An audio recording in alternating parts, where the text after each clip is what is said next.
Welcome to the Existential Empath Podcast. My name is Tanya and I am an intuitive empath. My intention is to share valuable tips, tools, and techniques that I have learned so you can tap into your own inner healer naturally and intuitively. My name is Tanya and I help people tap into their inner healer naturally and intuitively. How many of you allow negative self-talk to overwhelm your mind? Hello, I'm one of those people. Until I actually became consciously aware of the inner dialogue that I was having with myself and how much it was making an impact, not only on my mental aspect, but also my physical and emotional aspects of my life, I really didn't comprehend how much I was doing it on a daily basis. Today, I thought I would go over 3 limiting phrases or limiting beliefs that keep us stuck in an unhealthy pattern in our life that may create blocks where we can't move forward in our life. And we may even be doing these on autopilot. I know that was kind of my situation. I didn't even realize that I was kind of running these particular phrases in the back of my subconscious mind until they were actually brought to the surface. And now I can catch myself when I begin to say those types of negative phrases, and I can change them to a more positive, healthy phrase. So the first limiting phrase or limiting belief that can kind of keep you stuck in a pattern that's not so healthy is when I retire, I will move to that place I've always wanted to live. When I finish school, I will get my dream job. When I get my dream job, I will buy that car. When I'm in that relationship, I will be a loving spouse. Whatever it is, whatever you are saying that you are putting into the future tense, you are taking away from your present life right now.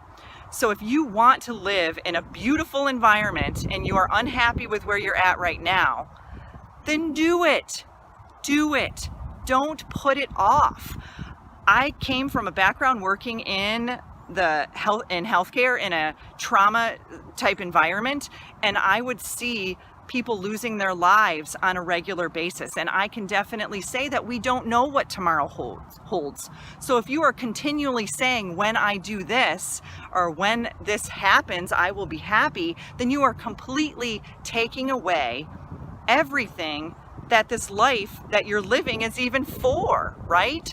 So when you switch the thinking from when I to I have or I am, what you're doing is you're bringing your power back, okay? You are shifting the energy from something that I may want or I'm looking forward to or even I'm chasing for that matter, and you are putting it into the present tense, then you are attracting that into your life. So when you are constantly putting something in front of you or at a distance, then you can never get to it. You're just chasing it and chasing it and chasing it.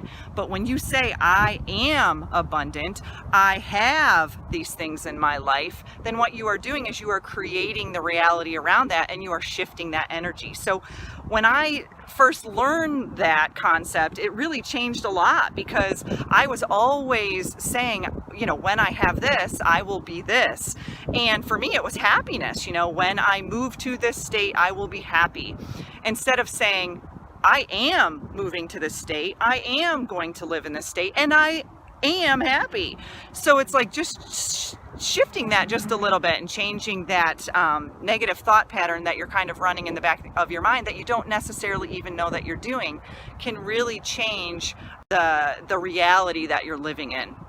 The second limiting phrase or limiting belief that you can change today is if only. Okay, this is another key one for me. So if only I had more money, if only I could afford that, if only I got that dream job, all that you're doing when you say if only is kind of complaining if you really think about it. So when you're saying if only, you're putting yourself in a passive position instead of a proactive position, okay? So if only, oh, woe's me, if only. No, you want to put yourself in a power position where you can really change that negative thought pattern and that negative belief to switch it from an energy of abundance from an energy of lack. So when you're saying if only, you're putting yourself in a lack type of energy. But when you are saying I have or I am, life is responding to you, okay? So you've got to switch that negative kind of passive victim sort of phrase or negative self-talk that you're telling yourself in that inner dialogue to something more powerful and more meaningful, so you can empower yourself and have a much stronger energy when you bring that to the table, okay? So if you're sitting back passively, oh, woe's me, if only I had that and this and that, you're not owning it. You are not owning it. So you've got to kind of grab the bull by the horns in that particular situation and really own that and take on that power. Bring your power back. I have that dream job. I am that successful person, okay? Now, the third limiting phrase or limiting beliefs or thought that can kind of keep you in a stagnant pattern is I should have, okay?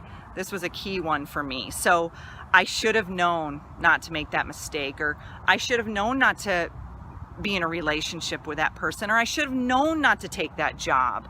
What you're doing is you're putting yourself into a position of guilt, shame, criticism, and judgment. So when you are saying those thoughts to yourself in the back of your mind, you are actually kind of bullying yourself. You're beating yourself up over something that's in the past tense. And like I said before, you want to be living in the present tense. So if you're living in the past over something that you should have done, then all you're doing is tearing yourself down, and you're making it harder for your present self to live in the present moment. So a suggestion would be, instead of saying I should have done this, ask yourself, what did I learn from that experience? You know, if you had a really crappy relationship, or you went in for an interview and didn't get the job, or maybe you did get the job and it just wasn't what you expected it to be, ask yourself, what did I learn from that experience, and how can I grow in the next experience, instead of beating yourself up about it all the time. So that was kind of a key one for me. Specifically, when it came to relationships, I always seem to find myself in relationships where I would be like, gosh, I should have known that. Bully myself. But the reality is I took that and said, you know what? Those were some things I didn't like in that relationship. And in the next relationship, I'm going to see those flags ahead of time, so I'll know better to either not go into that relationship, or I have a better understanding of who I am and the types of things that I value, that I am looking for in a partner in a relationship. So I hope that some of these things were helpful to you. They were very helpful to me when I consciously made it aware that I was kind of telling myself these things in the back of my mind. So I always like to say a healer is not someone who heals you, but a healer is someone who guides you and teaches you to heal yourself. So I really hope that's what I did here for you today. And like always, I hope you guys get a chance to get out into nature. It's a beautiful day. Really go out there and experience it and just breathe it all in. You deserve to navigate your life in alignment with health, happiness, and abundance. To learn more about the services that I provide, including Beyond Quantum Healing Hypnosis, EFT tapping, and the Emotion Code, visit my website at www.theexistentialempath.com.